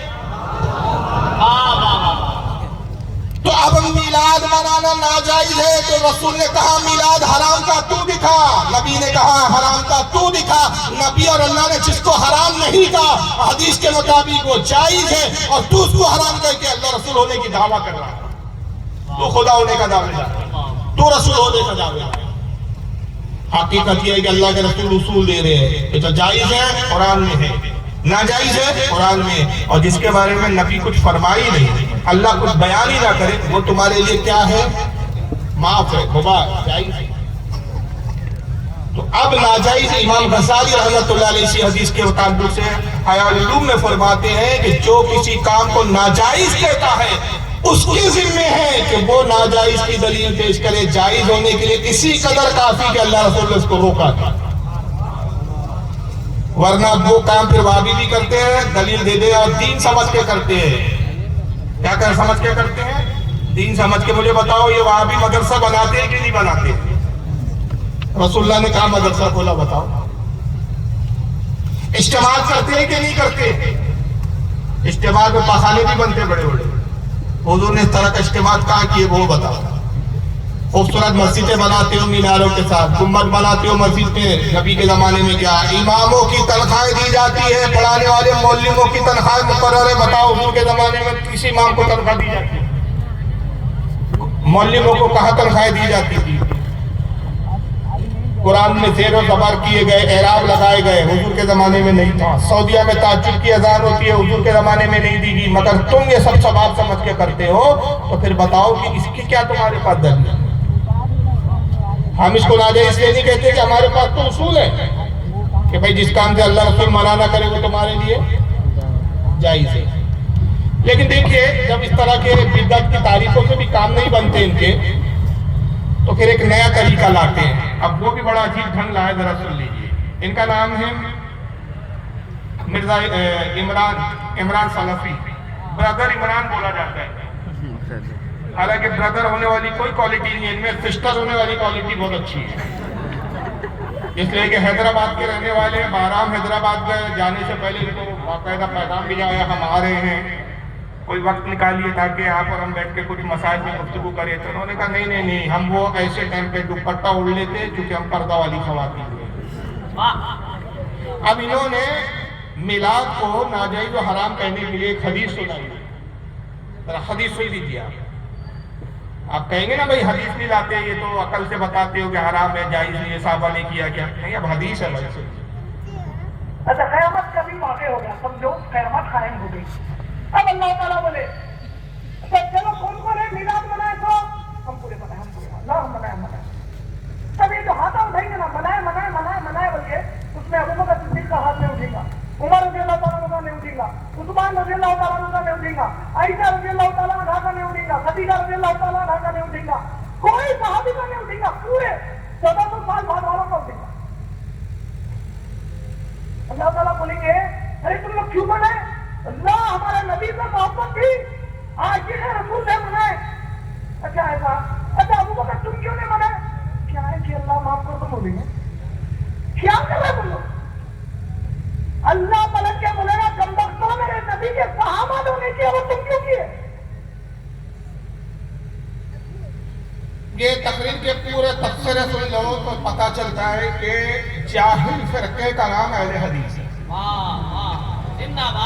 اور جن کا سب سے بڑا دعویٰ اس وقت یہ ہے کہ ہم بہت توحید والے ہیں، اور میرا چیلنج ہے کہ ان سے زیادہ بدترین توحید کو نہ ماننے والا کوئی فرقہ نہیں ہے۔ ان کے جملے دہراتا ہوں، ان کی زیادہ سنیے، نہیں سمجھ میں آئے گا تو دوبارہ ویڈیو دکھا دوں گا، غور سے سنا آپ نے ان کی؟ یہ کہتے ہیں قیامت کبھی نہیں ہوگا، اور اللہ تعالیٰ فرمائیں گے، جیسے دو چار اللہ ہے، ہم لوگ تو فرمائیں گا کہتے کیونکہ واحد کسے کا استعمال ہوتا ہے، ہم توحید اتنی مانتے کہ اللہ کے لیے فرمائیں گے، فرماتے ہیں، یہ بھی نہیں استعمال کرتے، لفظوں میں بھی ہم توحید کا خیال رکھتے ہیں۔ تو ان کے اللہ تعالیٰ فرمائیں گے ہم ایسے خدا کو نہیں مانتے جس طرح کا خدا کا تصور یہ پیش کر رہا ہے، ہم ایسے خدا سے بیزار کیوں؟ آگے وجہ بتا دوں گا میں آپ کو۔ اللہ تعالیٰ فرمائیں گے میلاد کون کون منائے؟ ہاتھ اٹھاؤ۔ اب اس کو سمجھیے کہ کتنی بڑی رب کی اس نے توہین کی اور کتنا بڑا جاہل وقت ہے۔ یہ ہزاروں کا مجمع ہے. میں اب آپ سے ایک سوال کرتا ہوں بلا شرم و جھجک کے آپ کہیں بھائی کون کون ہے جو کھانا کھا کے آیا وہ ذرا ہاتھ اٹھائے. سینکڑوں ہاتھ اٹھے میں گن بھی نہیں سکتا, لیکن ایک انداز ہوگا کہ بہت لوگوں کے ہاتھ نہیں اٹھے, یعنی بہت سارا مجمع میں وہ لوگ ہیں جو کھانا بھائی اتنا تو اندازہ ہو گیا کتنے لوگ کھا کے آئے اور کتنے لوگ کھا کر. اچھا آپ کا دوسرا سوال, وہ لوگ ہاتھ اٹھائیں جو گوشت کھا کر آئے. دیکھیے اب اس میں ہاتھ تھوڑے کم ہو. اب اس کا مطلب یہ ہے کہ میرا پوچھنا میری لا علمی کی دلیل ہے, مجھے علم نہیں ہے کہ اس میں سے کون کھا کے آیا ہے کون بھوکا ہے. پھر کھا کے کیا آیا, گوشت کھایا ہے کہ سبزی کھایا ہے. میں نے کہا ہاتھ اٹھاؤ تو پتا چلا, جب تک ہاتھ نہیں اٹھے مجھے نہیں پتا چلا. تو معاذ اللہ خدا بھی ایسا بے علم ہے, کہہ رہا میلاد کون منا کے آئے, ہاتھ اٹھاؤ. جب ہاتھ اٹھیں گے تو پتا چلے گا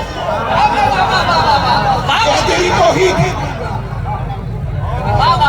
ارے میرے رب کو ہاتھ اٹھانے کی ضرورت نہیں, وہ تو نام اعمال بھی جانتا ہے, دلوں کے حالات بھی جانتا ہے, جو کر رہے وہ بھی جانتا ہے, جو چھپ کے کر رہے وہ بھی جانتا ہے.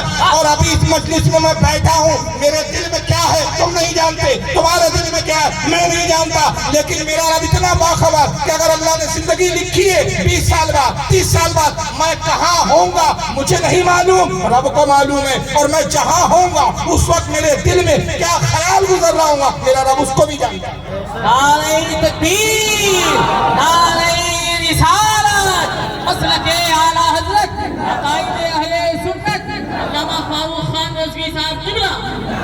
یہ ہے کہ توحید اور توحید کا ڈھیرورا پچھلے پھر ہم توحید والے. پہلے اللہ کی باخبری کا تو عقیدہ سنبھال کے رکھ لو, اللہ کے عالم الغیب ہونے کا تو عقیدہ مان لو.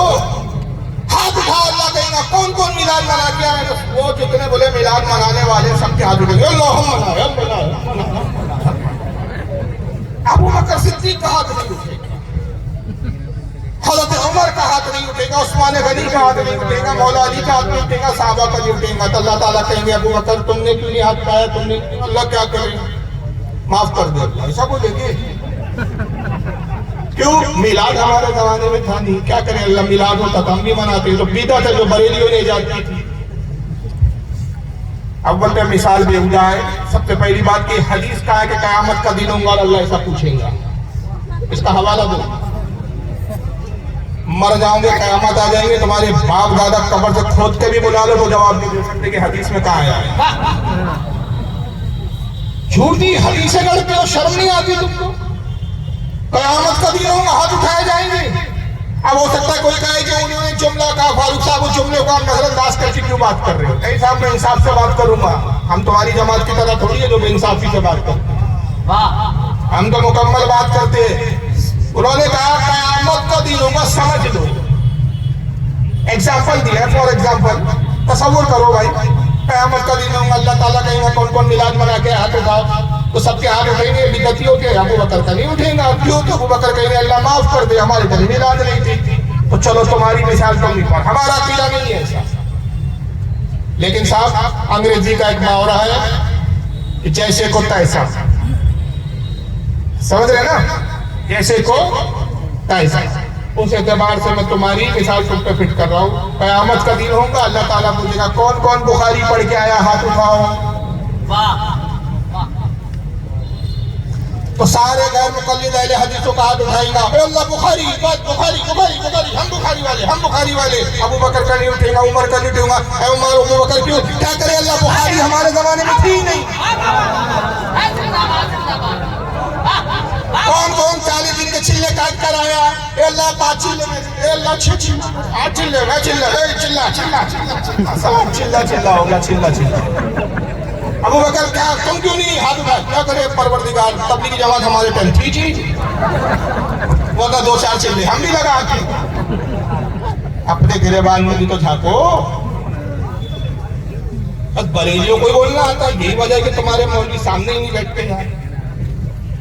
ہم بولتے کوئی جھگڑا تھوڑی ہو رہا یار, میں تو سمجھ ہی نہیں پایا 2 مولوی بیٹھ کے جھگڑا کیسے لڑیں گے یار. جھگڑا لڑ لے تو مولوی نہیں, پھر گنڈے ہے, پھر وہ موالی ہے. وہ جب بھی تو مولوی بیٹھیں گے بھائی قرآن و حدیث کی دلیل سے ہی بات کریں گے.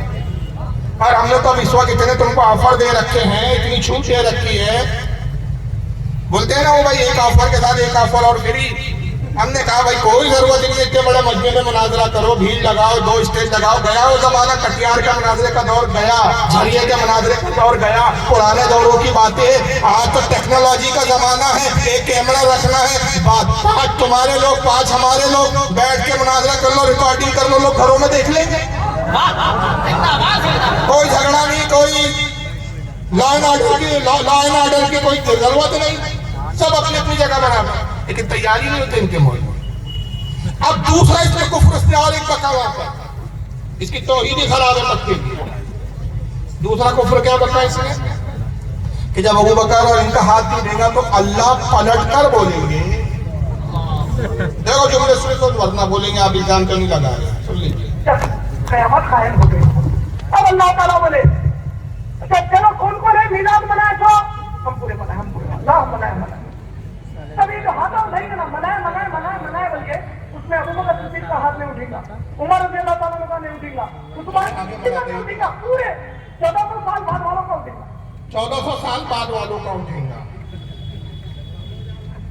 اللہ تعالیٰ بولیں گے ارے تم لوگ کیوں بنائے؟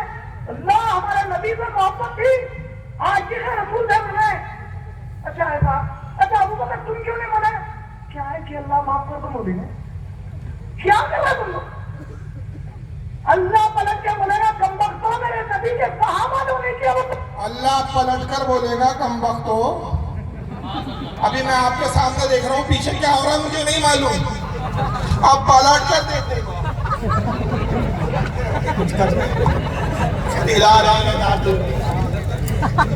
میں جب تک پلٹوں نہیں تو پیچھے سے باخبر. ان کے نزدیک اللہ پلٹتا بھی ہے، دائیں بائیں بھی گھومنا پڑتا ہے. ہمارا رب جہتوں سے پاک، سمتوں سے پاک، خطوں سے پاک، لمٹ سے پاک، حدودوں سے پاک. اس کے لیے نہ آگے ہے، نہ پیچھے ہے، نہ اوپر ہے، نہ نیچے. اس لیے کہ جب اوپر نیچے دائیں بائیں کوئی سمت نہ تھی تب بھی رب کی ذات موجود تھی. یہ ہے ہم سنیوں کی توحید. تم کیا بات کرو گے توحید پر ہم سے؟ توحید پر ہی موضوع بنا لو. چلو میلاد بہت ہو گئے یار، تم اس میں مطمئن بھی نہیں ہوں گے. ہم تو کہتے بھائی میلاد تم مناؤ بھی مت یار، ہم خود نہیں چاہتے ہمارے مقدس جلوس میں تم جیسے منوس بھی آ گیا. ہم خود نہیں چاہتے، نبی خود نہیں چاہتے کہ اپنے میلاد میں تم جیسے بیوقوفوں کو اور جاہلوں کو بلائے. ایسی لمبی لمبی گاڑی، ایسی بھیانک شکلیں کہ بچے ڈر گئے.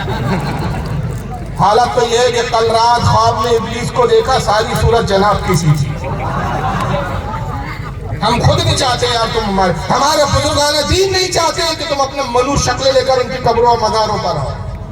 چھوڑو، توحید پر بات کر لو.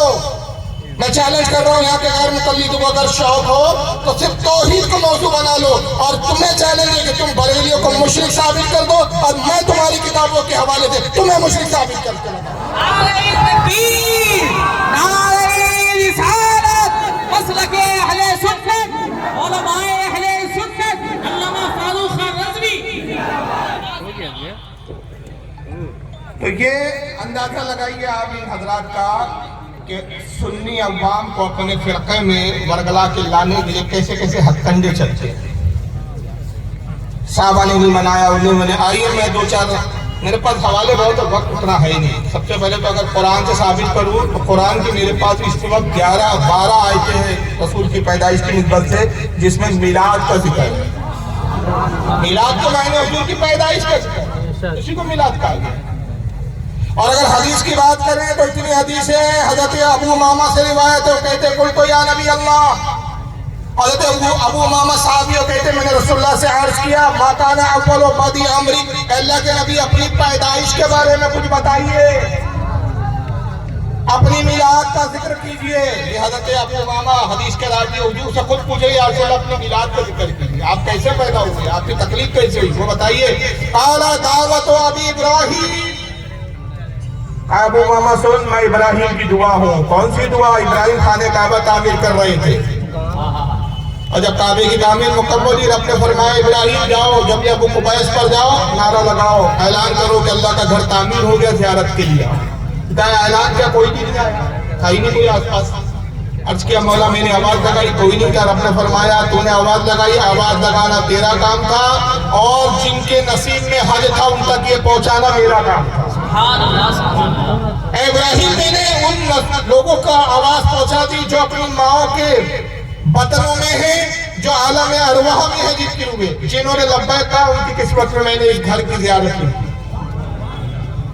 اور کہا ابراہیم تو اس بات پر غمزدہ ہے کہ تیری آواز پر کوئی نہیں آیا، میں ایک ایسا آخری نبی بھیجوں گا کہ جس کی قوم، جس کی امت ایسی تعداد میں خانہ کعبہ کی زیارت کے لیے آئیں گی کہ کعبۃ اللہ کبھی خالی نہیں ہو،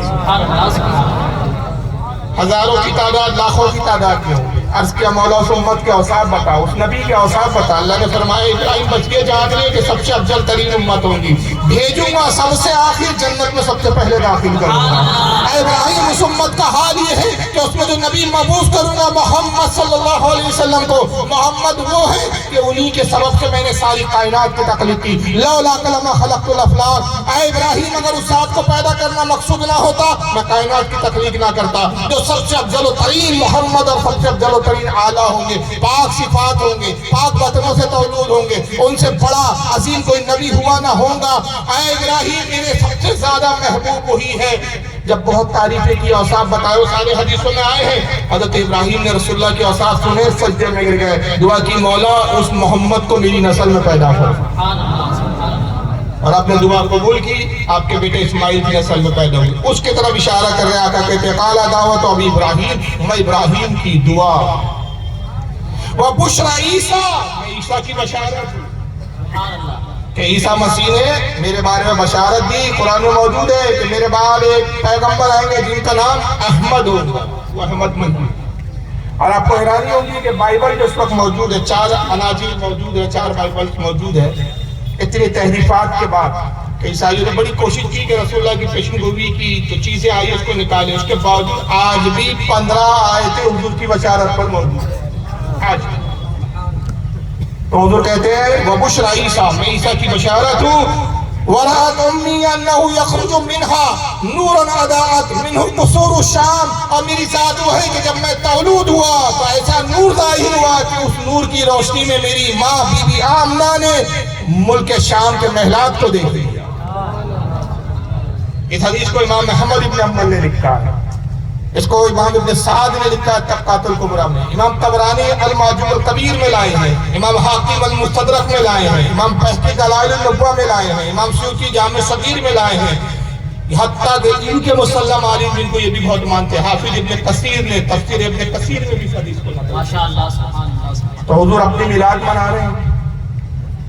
مسلم صحیح مسلم کتاب الصیام حدیث نمبر 2649، عن ابی قتادہ الانصاری، حضرت قتادہ انصاری رضی اللہ تعالیٰ سے روایت ہے، ان رسول اللہ صلی اللہ علیہ وسلم سئل عن صوم الاثنین، حضور ہر پیر کو روزہ رکھتے تھے، ہر پیر کو پوچھا گیا یا رسول اللہ ہر پیر کو روزہ رکھتے، فقال فیہ ولدت وفیہا انزل علی، یہی وہ پیر کا دن ہے جس دن میں پیدا ہوا اور اسی دن مجھ پر سب سے پہلے وحی نازل ہوئی۔ حضور پیر کے دن روزہ کیوں رکھ رہے ہیں؟ اپنی پیدائش کی خوشی میں، اپنی پیدائش کے شکر میں۔ تو نبی ہر ہفتے رکھیں، تو کم سے کم ہم اس ایک خاص دن تو عید میلاد النبی منائیں جو خاص تاریخ ہے۔ لیکن بہرحال یہاں بھی پھر ایک اختلاف شروع کر دیتے، کہتے تاریخ میں بھی اختلاف ہے، لہذا آپ کو چاہیے کہ میلاد منانا ہی نہیں چاہیے۔ اب ذرا یہ سن لیجیے، بلال آپ کے غلام کی حالت کیا تھی؟ یہ چھوڑیے ایک منٹ۔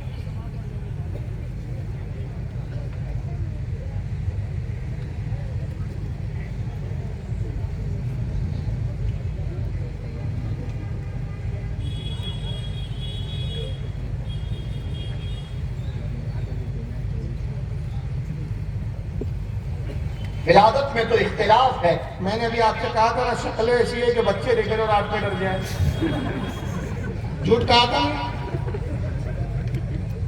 اور پردے ڈال کے اعلان نہیں کرتے، پردہ دار خواتین ہیں، ہم بریلیوں کے سامنے نہیں آتے، دیکھو پردے دوپٹے ڈالے تھے۔ اب سنیے، کوئی کہتا ہے 9 ربیع الاول کو پیدا ہوئے، کوئی کہتا ہے محرم میں پیدا ہوئے، اس لیے کہ جب پیدا ہوئے تھے آپ نبی نہیں تھے، آپ کی تاریخ کو یاد نہیں رکھا گیا۔ یہی سب سے پہلا جھوٹ ہے کہ آپ جب پیدا ہوئے تو نبی نہیں تھے۔ کیا کرتے ہیں یہ لوگ یار؟ امام بخاری رحمت اللہ علیہ تاریخ الکبیر کتاب ہے امام بخاری، اور بھی محدثین نے لکھا، میں امام بخاری اس لیے کوٹ کر رہا ہوں کہ امام بخاری کا بہت نام لیتے ہیں لوگ۔ امام بخاری رحمۃ اللہ تعالی حدیث نکلتے کہ آقا نے فرمایا کنتو نبیا بین الروحی کنتو نبیا آدم و بین الروحی والجسد، میں اس وقت بھی نبی تھا جب آدم جسم اور آپ پانی کے درمیان میں تھے، روح کے درمیان میں تھے۔ ایک حدیث میں ماں آیا ہے، میں اس وقت بھی نبی تھا جب آدم جسم اور روح کے درمیان میں تھے، یا مٹی اور روح کے درمیان میں تھے، میں اس وقت بھی نبی تھا۔ یہ کہتے نہیں جس وقت پیدا ہوئے اس وقت نبی نہیں تھے، اس لیے پتہ ہی نہیں تھا کہ نبی پیدا ہوئے تھے، تاریخ لکھی نہیں گئی۔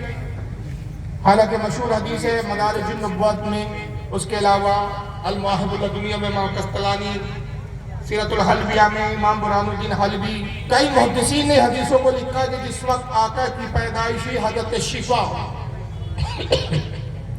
جو دائی تھی اور حضرت عبد الرحمن ابن عوف کی والدہ صحابی رسول ہے، ان کی والدہ عبد الرحمن ابن عوف کی حضرت شفا، بعد میں یہ بھی ایمان لائی صحابیہ ہوئی، وہ فرماتی جب مصطفیٰ پیدا ہوئے میں دائی کے فرائض انجام دے رہی تھی، میں نے دیکھا رسول اللہ سجدے کی حالت میں تشریف لائے اور حضور کے لب ہل رہے تھے، جب میں نے مصطفیٰ کو اٹھایا لبوں کو ہلتے ہوئے دیکھا، اور جب کان اپنے ان کے لب کے قریب لائے تو آپ فرما رہے تھے رب حبل امتی رب حبل امتی، اے اللہ میری امت کو میرے حوالے کر دے۔ اگر حضور نبی ہی نہیں تھے تو میری امت کس کی تھی؟ پھر کون سی امت کو یاد کیا جائے؟ یہ کہتے نہیں صاحب نبی نہیں تھے، لیکن آگے سنیے ان کی کہ تاریخ میں پیدائش میں تو اختلاف ہے، کہتے کوئی 9 کہتا ہے، کوئی 12 کہتا ہے، کوئی اور تاریخ 17 کہتا ہے وغیرہ وغیرہ۔ آپ کی تاریخ کو یاد نہیں رکھا گیا۔ اللہ کے نبی فرماتے ہیں میں سوموار کے دن پیدا ہوا، لیکن تاریخ نہیں بتلائی کہ میں 12 ربیع الاول کے دن پیدا ہوا، تاریخ 12 تھی۔ یہ فرمایا میں سوموار کے دن پیدا ہوا، یہ فرمایا کہ میں پیر کے دن پیدا ہوا، یہ نہیں بتایا کہ کون سی تاریخ کو پیدا ہوا، تاریخ میں اختلاف ہے۔ یہی بات ایک اور مولوی صاحب کر رہے ہیں، تھوڑا ان کو بھی سن لیجیے۔ اور مزے کی بات تاریخ کا یہ اختلاف کہ نبی 9 ربیع الاول کو پیدا ہوئے یا رسول اللہ صلی اللہ علیہ وسلم 12 کو پیدا ہوئے، شیعہ روایات کے مطابق 17 کو پیدا ہوئے، یہ تاریخ کا اختلاف دلیل ہے کہ صحابہ نے اس عمل کو نہیں منایا۔ تاریخ کا یہ اختلاف اس بات کی دلیل ہے کہ صحابہ نے یہ نہیں منایا۔ شیعوں کی روایت کے مطابق 17 کو پیدا ہوئے، سنی لوگ کہتے ہیں 12 کو پیدا ہوئے، 22 بھی کہتے ہیں، 20 بھی کہتے ہیں۔ چلو ہم تو مانتے ہیں کہ بھائی اس کے اختلاف ہے، چلو ٹھیک ہے۔ حالانکہ جمہور کہتے ہیں میجارٹی کو، میجارٹی کا اتفاق اس بات پر ہے کہ آپ کی پیدائش 12 تاریخ کو، اور اس پر بہت سارے حوالے ہیں، ایک دو نہیں سینکڑوں کتابوں کے حوالے، یعنی جمہور میجارٹی کا اتفاق ہے کہ آپ 12 کو پیدا ہوئے۔ میں کہتا ہوں چلیے ہمارے اہل سنت کے علماء نے تحقیق کی، تحقیق کے بعد 12 پر ان کا دل جم گیا، 12 کو منا رہے ہیں۔ شیعوں نے تحقیق کی، شیعہ کے مولویوں نے، ان کو 17 ٹھیک لگی، انہوں نے 17 منایا۔ تمہاری جماعت میں کوئی آج تک موقف پیدا ہی نہیں ہوا کہ پتہ لگا تھا کس تاریخ کو پیدا ہوئے۔ تم ابھی تک یتیم ادھر ادھر بھٹک رہے ہو۔ تو ایسی جماعت کس کام کی جس میں ایک موقف بھی نہ بتا سکے کہ نبی کی پیدائش کی تاریخ کون سی ہے؟ ایسی کنگال محققین کی جماعت جس میں ایک موقف نہ ہو، جماعت سے کیسے جنتی ہو سکتی ہے؟ اور اگر تم کہتے ہو کہ نہیں 12 کو تو ہم نہیں مانتے، آج کو بھی تاریخ ہے، ہم 8 پہ ہمارا دن، ارے بھائی جو تاریخ تم کو اچھی لگتی، پورا مہینہ پڑا ہے، لے تو لو، بغیر تو تم بھی تو ایک تاریخ چن لو کوئی، کچھ تو مناؤ۔ مناتے کچھ نہیں، بس سنیوں کو فارمولے دیتے رہتے ہیں۔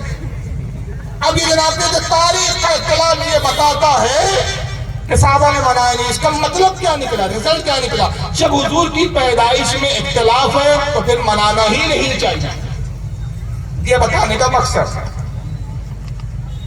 تو میں اس تعلق سے بہت دلیلیں دے سکتا ہوں، لیکن وقت کی ہمارے پاس زیادہ گنجائش نہیں، ایک قلت ہے، تو میں صرف ایک مثال دے رہا ہوں، دو مثالیں دے رہا ہوں۔ آپ جائیے بخاری شریف اٹھائیے، ان واقعوں سے کہتا ہوں اپنے گھر کی اٹھا لو، کتاب الوضو ہے، حدیث نمبر 157 حضرت عبداللہ ابن عباس راوی ہے، وہ کہتے ہیں کہ اللہ کے نبی صلی اللہ علیہ وسلم جب بھی وضو فرماتے اپنے جسم کے اعضاء کو جو وضو میں دھوئے جاتے ایک ایک باری دھوتے۔ یہ بخاری کی حدیث ہے، حدیث نمبر 157 کتاب الوضو،